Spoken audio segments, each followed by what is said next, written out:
Hi guys, today we are talking about teaching children how to touch type. So make sure you stick around to the end because I'm going to show you my most favorite adapted keyboard for those kiddos who really struggle with a standard keyboard. I'm Michelle Newby and I'm from Stepping Up. Hi guys, we are talking about teaching children how to use a keyboard today. So, we know that the gold standard is to support children to learn how to write.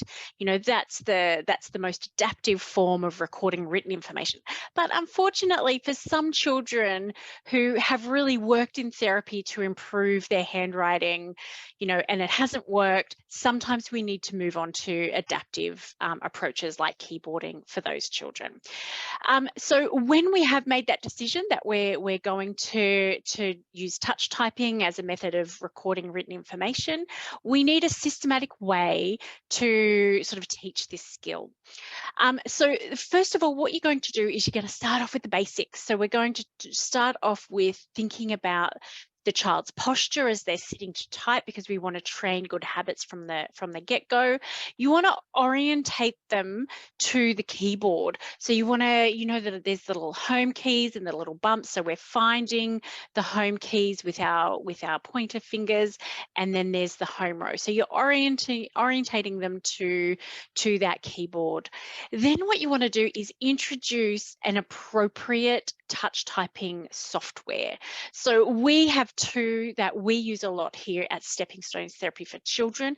The first one is called Dance Mat Typing, and it's a free software that's just readily available online. I think it's through the BBC, and it's fun for little kids. They've got, there's funny songs and there's some fun games and it makes funny noises, and so it's quite engaging for those younger kiddos.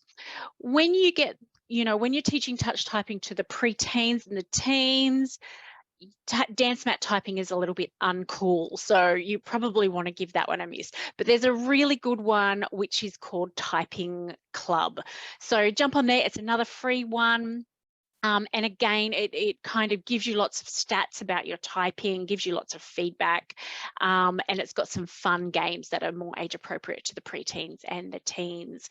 So there are lots and lots of other free touch typing software available. So just check out what you like as a therapist and what your client likes as well. So you need to find something that's nice and engaging.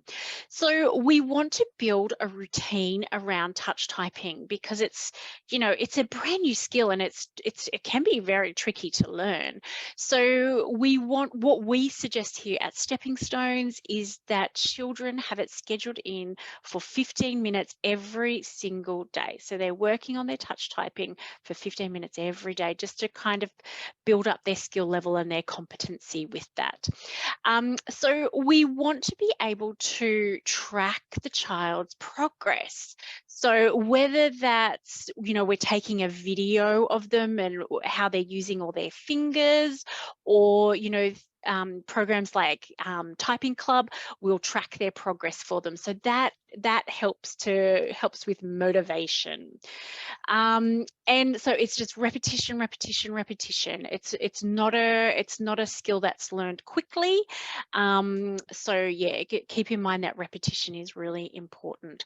What we always ensure schools are aware of is that, while this child is developing their touch typing speed, we need to be mindful of having alternative ways for them to either record written information in class, like maybe having a scribe, or compensating for that while they're building up their speed by being given worksheets. We don't want them to be disadvantaged while their typing is still a little bit slower.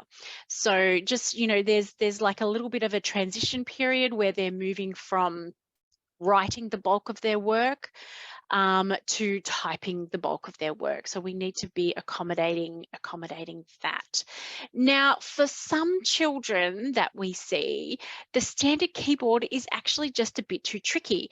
You might have a child that doesn't have good tactile feedback from their fingers, and so they can't necessarily differentiate where the keys are, where the individual keys are. I've had some children who really can't even feel that subtle bump where the home keys are, and so they can't really orient their fingers particularly well. So that's when we will move to an adaptive keyboard, and there are lots of different ones around. So I recommend you do a bit of research and find what suits your client. In Australia, there's a really great website we're not associated with, but we just love them. They're called Spectronics. So they've got lots of different ones. This is our favorite one here at Stepping Stones at the moment. Here it is. It's called the Clevy Keyboard. And you can see that, there's large keys and they're color coded. So it just helps to, and it gives a good, there's some good feedback when you actually press it. So just as a child is learning how to type, it can be useful to use an adaptive keyboard. Ideally, we do want children to be able to use a standard keyboard, because that means they can jump on any computer and touch type. But some children need an adaptive keyboard, so don't be afraid to go there. So I hope that this was useful. Please don't forget to like, subscribe and share, and make sure you stick around for more awesome content.